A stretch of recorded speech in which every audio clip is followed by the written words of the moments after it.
Good morning and welcome to WPRC. those were days of yore when Jim Ash was at WPRC, and Judy Busby too. She was out there. Anyway, WLCN here, high on the hill at County Road 2250. Welcome to Viewpoint, your program of personalities, politicians, and perspectives. We always try to start, both of you listeners out there will try to remember that I always try to start the Viewpoint with a kudo or two. And COVID seems to have raised its ugly head again in the media and around the country, which is not a very nice thing. In any event, it prompted me to come up with a kudo for the place where I live at the Christian Village out there on the west side of town. They have been very proactive about that. And the residents out there all had their shots some time ago now, both shots, and it was just smooth as silk the way the folks at the Christian Village organized it. So kudos to them. And by the way, just a personal comment, in case you haven't taken advantage of a place to get a shot, for goodness sakes, do it. You owe it to yourself, and for that matter, you owe it to your fellow citizens. Don't be going around there with passing bugs around. Judith Kay, let's get down to serious business. I thought that was serious enough. Why don't you introduce that? Was downright serious. Well, that's a COVID. It's a serious thing. We all know people who have been quite sick. You betcha. All right, let's go right in. Let's get right down to business here this morning. Well, we have a guest that's new to us and that's new to our community. Father Joe Dondanville is with us at Holy Family Church, and we'd like to welcome you, of course, to Lincoln. Thank you. Lincoln, America is a great place to live. Yes, it is. Yes, it is. Now, you came from where, Father? For the last 12 years, I was in Kickapoo, Illinois, just northwest of the Peoria area.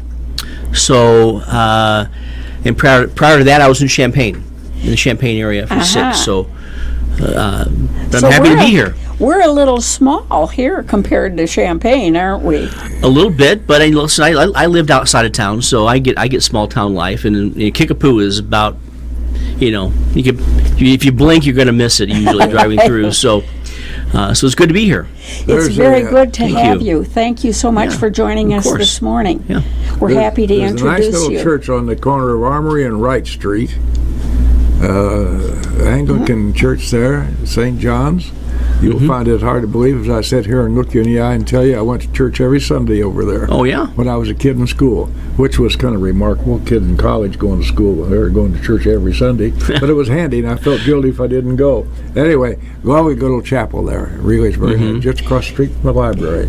Guilt is the gift that keeps on giving, Bill. Guilt?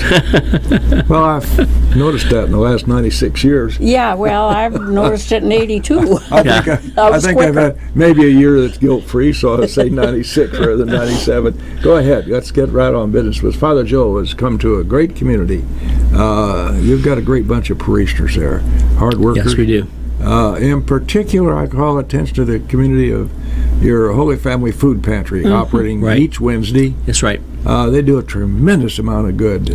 Carolyn Webster, God love her, puts her shoulders to the wheel there, and so that's why I'm more familiar with it than others. Judy and I are friends of Carolyn, and we know what she's doing there. She and her fellow workers, so it's a great thing for our community. It really is. You came into a great congregation, sir. Mm-hmm.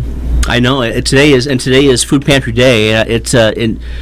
I usually kind of go over there just to watch it happen, and until I get in the way, and I realize unless I get put to work. Yeah, well, sure. I probably should just sort of step back, but it is fun to go over there and first of all see people and meet people as they're coming through, but to watch that all happen and to see the reaction of the response of our community is really great. And it is important, a very important ministry. They have a very big turnout every week, too, don't they? They do. A couple of weeks ago, I think we had, right up before we'd even opened the doors, they were parked the length of the parking lot and out into the street. So, yes, I mean, from week to week it depends, but I think they usually have anywhere from 35 to 50 cars come through.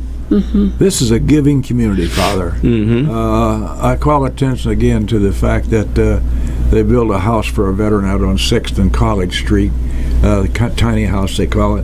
They raised that doggone house in 8 days from the time they poured the foundation. I thought that was remarkable because volunteers showed up. That's right.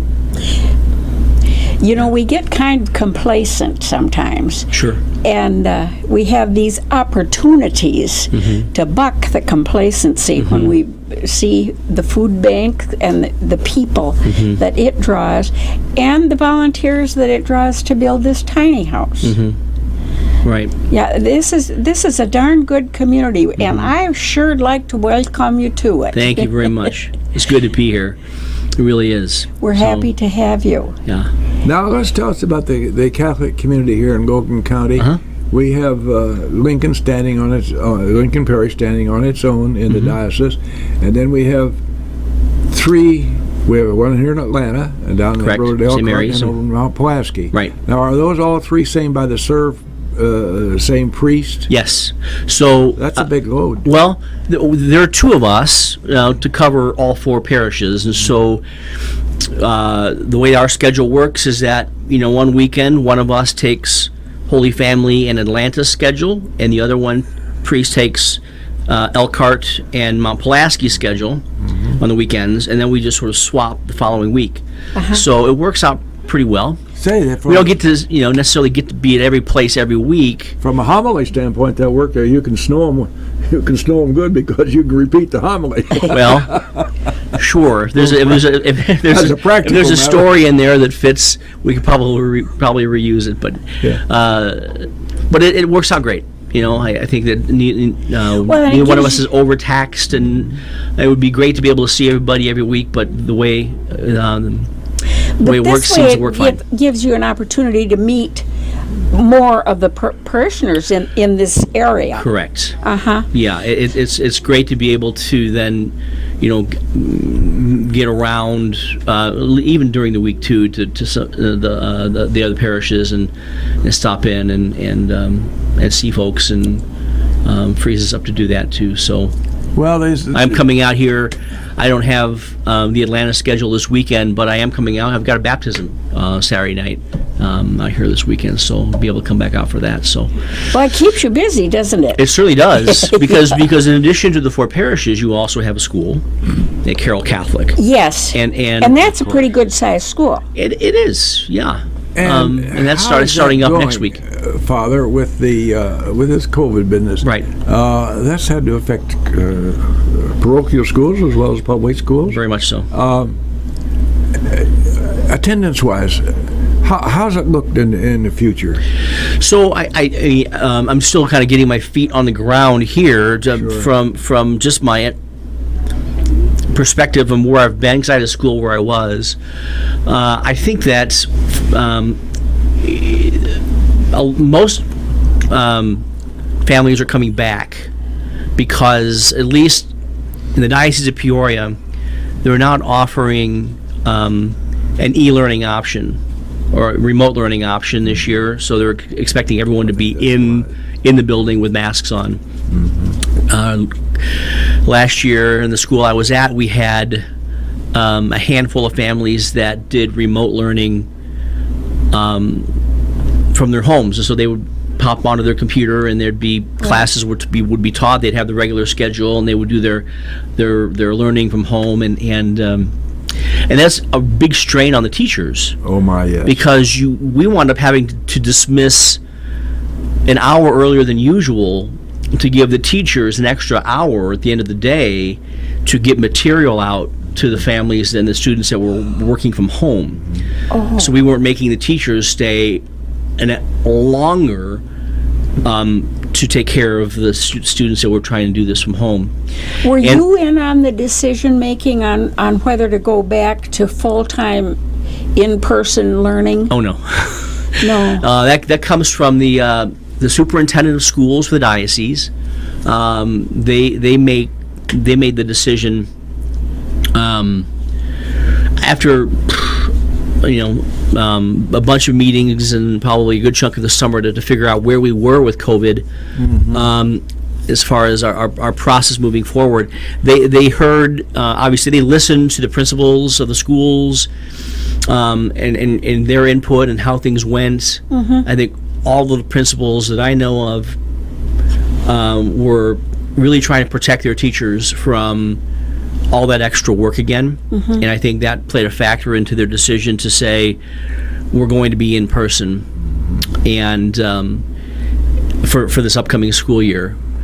And so obviously, up until recently, with the governor's latest mandate for masks in schools, they had a fairly flexible policy on masks in schools. They've now kind of walked that back a little bit now, and basically are requiring masks, obviously, for teachers, students, everyone coming back into the school again. So, but I think, at least from my understanding at Carroll, is that most of those families that were doing e-learning last year are planning on obviously being in person rather than flat-out homeschooling, which is the only other option. You have an excellent, Tom and Mary Welch's son is our principal at the Carroll Catholic. Oh. A nice young man. Yes. And I'm sure he's doing a great job for you over there. Yeah. The business of learning at home, I'm an old fella, and I just, sometimes the old people kind of get pretty hard to move out of the path. It just seems to me that some kids nationwide are going to fall through the cracks because of this. Some parents couldn't care less about what's going on. That's unfortunate. And so if the kids are home, maybe the kids are studying, maybe they're not. Right. That's something you can control. Some parents, of course, I guess if a kid doesn't have a computer, the schools say give him a laptop. So that's a good thing. But there again, some people are not conversant with those things, and there are a lot of parents that don't know much about.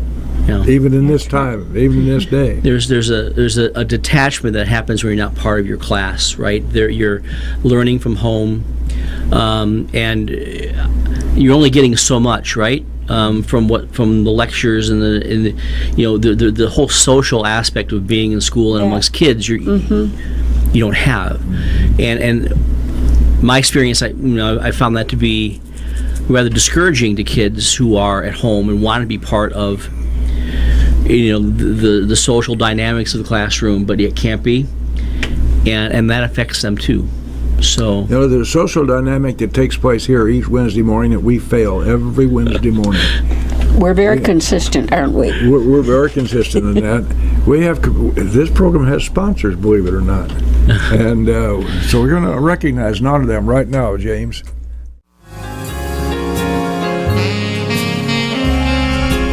And right back live in the studios here. The program, of course, is Viewpoint. Our guest this morning, Father Joseph Dondanville. New kid on the block, so to speak, in the religious circles here in town.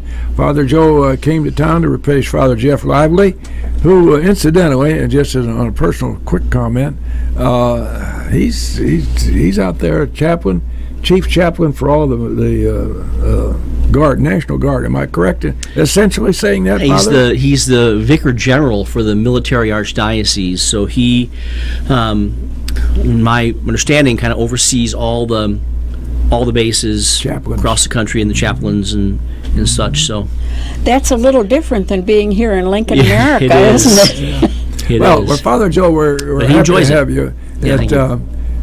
For those of you who don't know, Father Joe came to a new, physically speaking, almost a new church. Those folks have done a marvelous job of renovation in that church. Particularly, they took out that east wall, and when the east sun comes into those beautiful windows on the east side of the church, and the church is open, and it's just a lovely job. So you came at a good time, sir. You did, yeah. Except that we're not paid for yet, so you still got to raise some money. Yeah, the addition to expand sort of that east wall area was done, I think, maybe 3 years ago, before I got here, and it really is amazing and necessary, because we needed the extra space and more of a gathering space for folks, so they weren't necessarily conversing in church after Mass, but have had a place kind of outside of the church area to gather in, to talk and visit and meet as well. Right now we're on the last stages of what we call our first phase, which is the sanctuary. And right now we are waiting on the new furniture. We have a very gifted a carpenter. He's actually more of an artisan, Jason, in doing the furnishings for the church, and so we're working on that process now. Of the new ambo pulpit is, I think, pretty close to done in the finishing stages, so that will go up first, and then we'll move to chairs and then the altar, and then we've got some other kind of artistic paintings we're going to be doing in the sanctuary as well. A couple of angels and image of the Holy Spirit coming down. So we're not quite done in the sanctuary yet, but we're certainly in the last phases of that. And then we have, second phase would be the body of the church, which obviously we want to repaint as well. And so we've got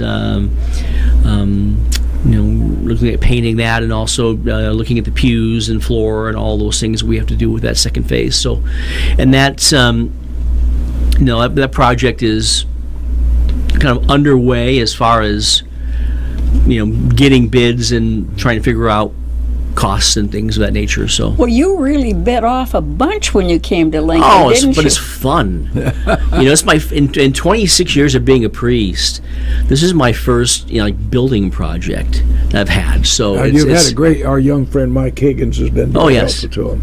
Yeah, he's a bright young man. Yes, very much so. And a good kid, if you excuse the expression. Yeah. So it's exciting to be able to be part of that, and to watch that develop. Kind of day by day and week by week and such. And so it's going to be a really wonderful thing when it's finished. So I hope you'll have a big open house when it's all done, so we can all appreciate. Absolutely. Yes, I mean when it's finished, I mean we plan to have the bishop out to rededicate and consecrate the altar and have a big celebration when we get to that phase. So, how many parishes have you served, Father? This is my 5th assignment in 26 years. So I started at Holy Cross in Mendota, in the northern front of the diocese, so I was there for 3 years, from 95 to 98. Moved to East Moline St. Mary's for 5 years. Bishop Myers at the time was gracious enough to move me to my home area to serve after my father got ill, and he wanted me close to my mom after he was gone. So, so it was very generous of him. So it was nice to be able to be close to my mom for that period of time. So I was there for 5 years, and then got moved down to Champaign as a high school chaplain at St. Thomas More High School in Champaign, and also I had 2 small parishes I was taking care of down there as well. As you've moved from parish to parish, I'm sure you've met lots of clergy from other faiths as well. Now, as you visited with them, what is the take of the clergy across the board on the status of religion in our country and our state? Well, I mean, we have, talking amongst my priest brothers in the diocese, but also, some areas we had a much stronger relationship, like ecumenical relationship with other pastors of other churches than in other assignments. But I think that, we all are, kind of feel the same way about the need to find a way to draw people in more, because I think one of the very negative effects of COVID is that it's caused people to sort of leave their churches. We were closed for how long we were closed, yes. and then when we've reopened again, there's sort of that level of complacency that sort of settled in, and I've had a lot of people say that they gotten used to watching it from home and not coming back to church, and obviously, we want people back in church too, but we also want people to be healthy and well and safe. So we certainly understand if many folks are still leery of coming back into church with COVID. But I think it's important. I think that we find ways to continue to engage people, however we can, whether we do that virtually, which I tend to do. One of the things I would do over the last year would be to post reflections kind of on my Facebook page for people to see, and that way, people who want to tune in can watch and at least have some kind of reflection.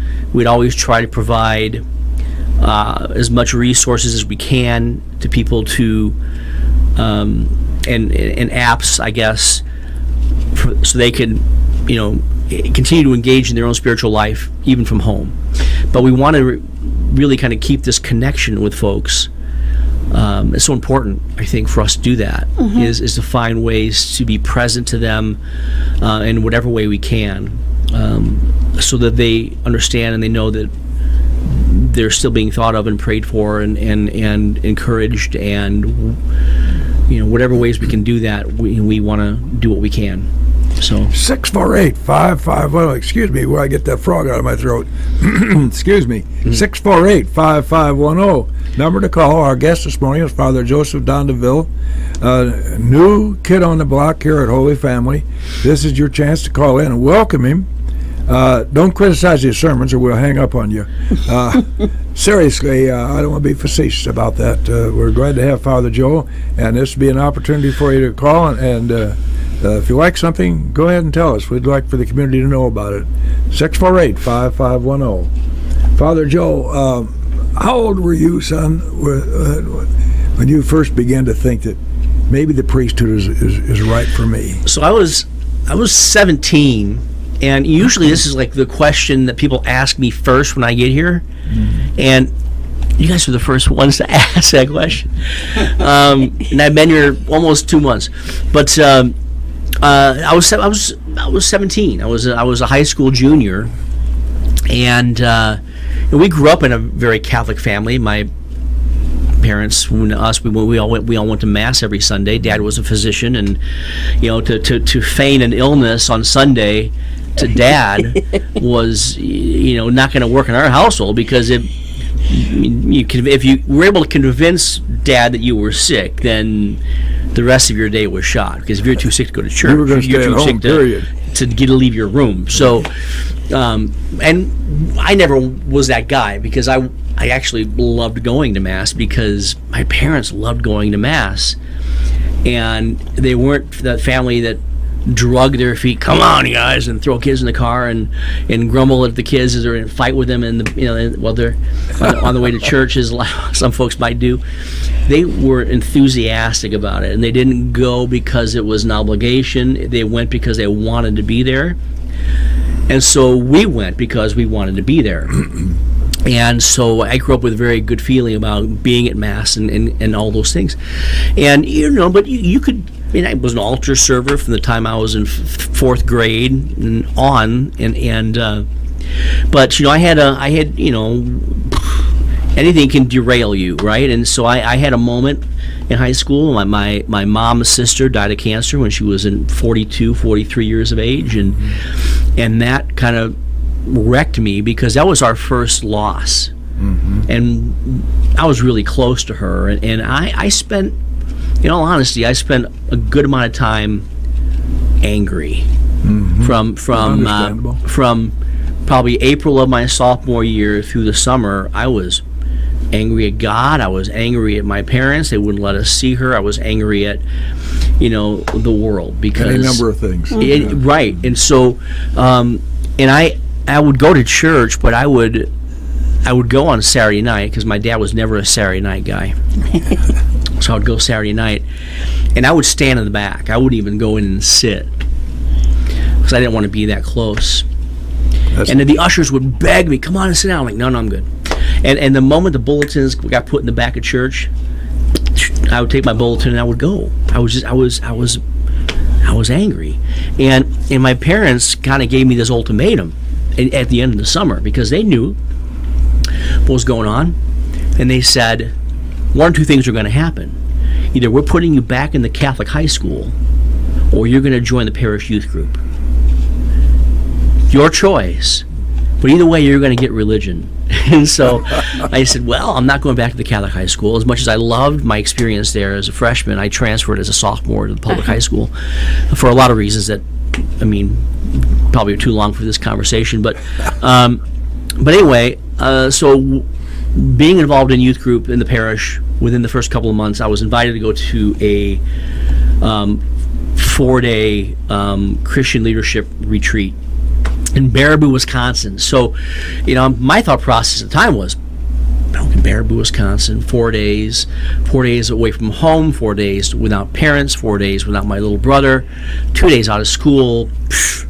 Yeah. Doesn't get any better than that. Huh? I mean, I had no interest in being a young Christian leader or any of that at that point. I just wanted out of the house for 4 days. And lo and behold, one of the last nights we had a reconciliation service. And I went to go talk to reluctantly, after 45 minutes of sitting in this group of 100 some odd kids from youth groups from all over the place, I went to go talk to a priest. And not for confession necessarily. I went for answers. I wanted to know why God did this.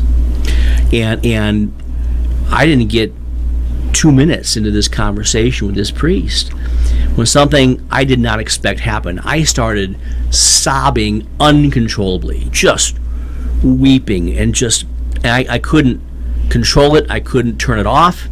I couldn't speak. Mm-hmm. It was just something that scared me the daylights out of me. Huh. And looking back at it, what happened was I had stuck this giant anger cork in my soul for about 5 months, and the only emotion I let myself experience was anger. And it was like, for a brief moment, somebody like shaking up a Coke can, a warm Coke can, and opening it up. It's like every emotion I had buried came all out at the same time. So sorrow, worry, anxiety, joy, all came pouring out at the same time.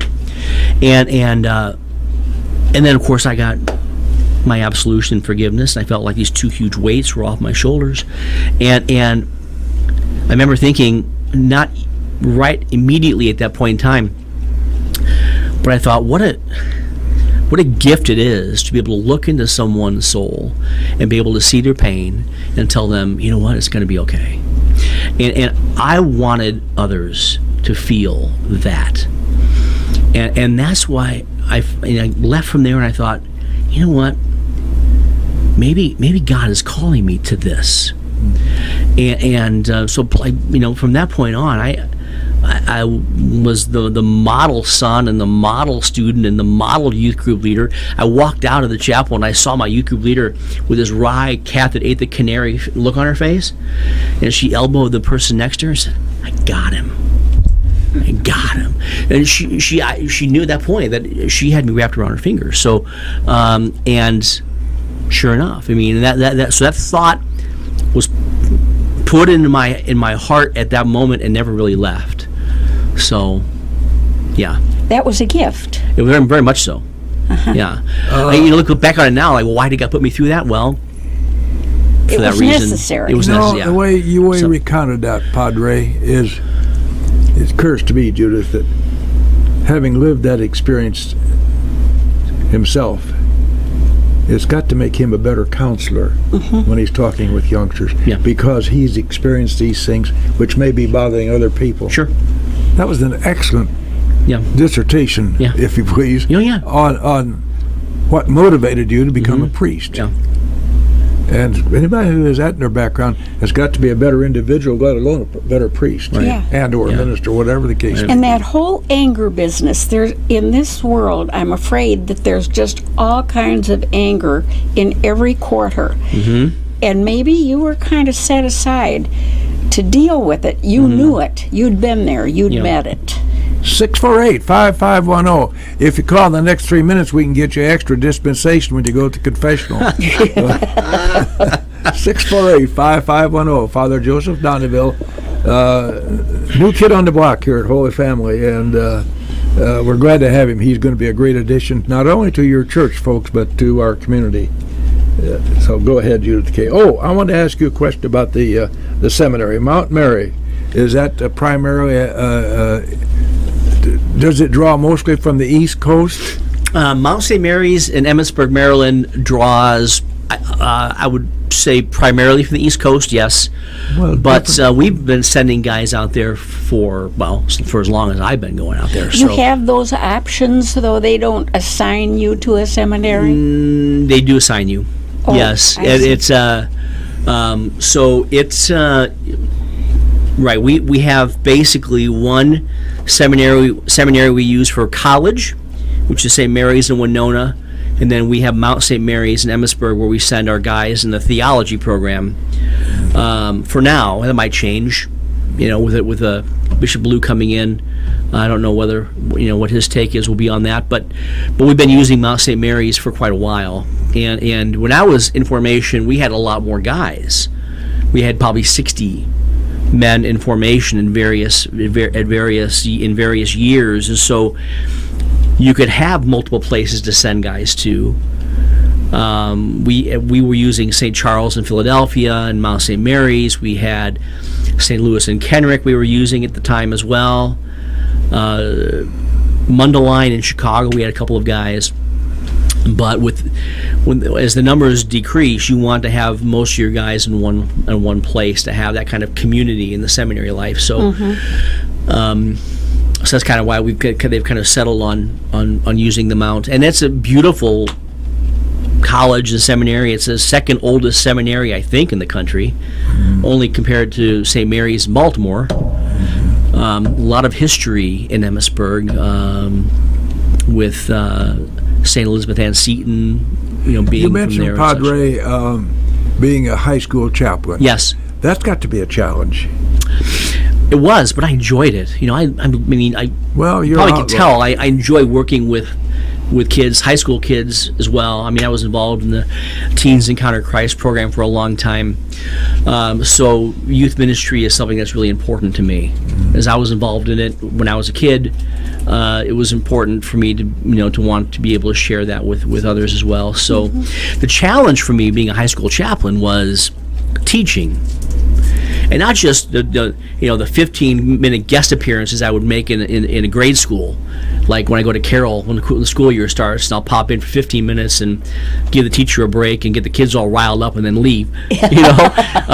You actually teaching a high school class, you had to be prepared, every single day for a 50-minute class period, because if you weren't prepared, those high school kids will walk all over you. Oh, yeah. So that was not something I was used to or prepared for initially. I grew to love it, but it was certainly a challenge, especially when you're trying to be a chaplain and be present for the kids, for their spiritual needs, as a chaplain should, but also to be a teacher is sometimes a struggle, because when you have to evaluate kids and grade them, if they're not getting a good grade, they might not be as inclined to come to see you when they have a real deep spiritual need. Right. So it's kind of hard to remember sometimes that teenagers are people too. They can be kind of having raised several. I can remember sometimes thinking, Holy Friday, what are we doing here? Yeah. My approach to my work as a chaplain was always this, and I've told this to any of my priest brothers who ever get assigned to high school ministry. The best way to win the hearts of these kids is to remember one thing: that the life of a high school student doesn't start at 8 o'clock in the morning when they clock into their first class. It starts at 3 o'clock or 3:15 when they clock out. So find what's they're interested in and be present, right? Go to basketball games, go to football games, go to the plays, the musicals, and the band practices and recitals, and the Spanish clubs and whatever else that these kids are involved in after school, and show an interest in that. They'll love you. Well, that gave you a whole big view of the life of a parent as well. Sure. Because that's what parents do, is Right. go to every wedding and bar mitzvah that there is. You know, I was the PA announcer for the football program. That made you for, part of the Good for you. program. for 6 years. I was in the press box, I bet you had a lot of fun. announcing football games, and the kids love that. Like, his Father Joe's up there. What the heck, Are you still a big football fan? I am very much Who's your so. favorite team? Well, these Pro. guys back here. Oh, these guys back here. Yeah, Is that I mean, right? professional football, the Bears, of course. Yeah. Yeah. Father Joe, it used to be in the parochial schools, all of the instructors were from a convent. They were nuns. Right. Mm-hmm. Times change. Right. We've experienced that certainly here in Logan County. There are not that many nuns out there to be educators. Mm-hmm. And now, so therefore, do we have any nuns teaching at all in our local school? Well, we have two Dominican sisters from Springfield, Sister Mary Lou and Sister I know Lori. Mary Lou, yes. Okay.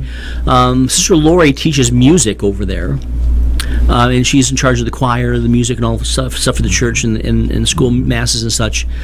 And Sister Mary Lou is more involved in the pastoral care and the adult ed formation programs, not so much the school piece of it.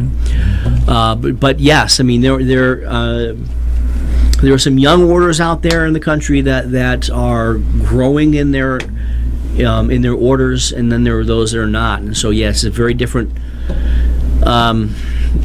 situation from when I was in grade school, when we had a lot of sisters, teaching in the school that I went to. So, Are the seminaries turning out priests in numbers that they used to do, say, 15 years ago? no. Well, not to that number. I mean, like there were 6 men in my class, and the year behind me, I think they had 13 or 14. In the year, a couple of years ahead of me, they had about that many as well. Mm-hmm. Right now, it kind of depends from year to year.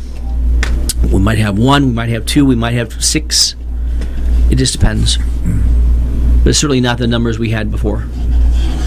But we're getting, I think, we're getting there. I think there's As you talk to your fellow clergy, are they experiencing the same kind of lag as your church? as far as other Denominations. I don't know. We haven't really talked about that.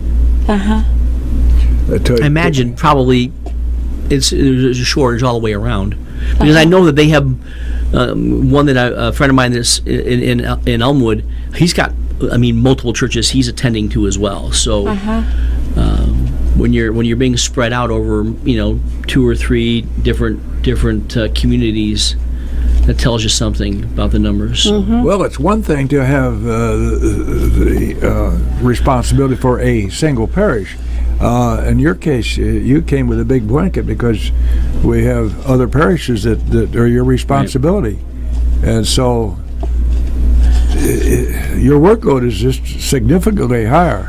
And that's, I think it's probably one of the reasons why I'm here is that, Bishop Janke, our bishop, kind of knows that, I've had assignments where I've had 2 or 3 different assignments at the same time. So we figured, well, Joe can handle this. Who do we put there? Joe can do it. He's done it before. So here you are, and we're darn glad you are. Yeah, thank Bless you. I am too. Yeah. Do you have, sir, any comment you'd like as we bring the clock up to 9 o'clock?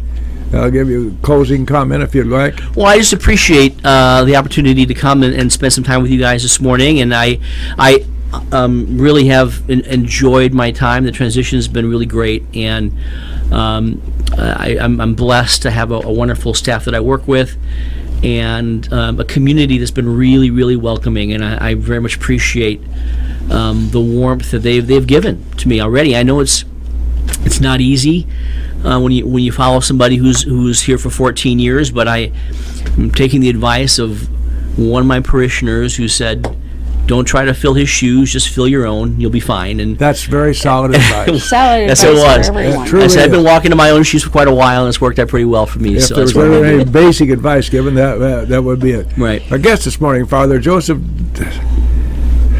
Dondanville. Dondanville. Stumbled on that. We appreciate You're not the your, first. your Father Joe. We thank you for taking your time this morning. Thank you very Your much. Good to schedule's be here. very busy. Thank you very much, sir.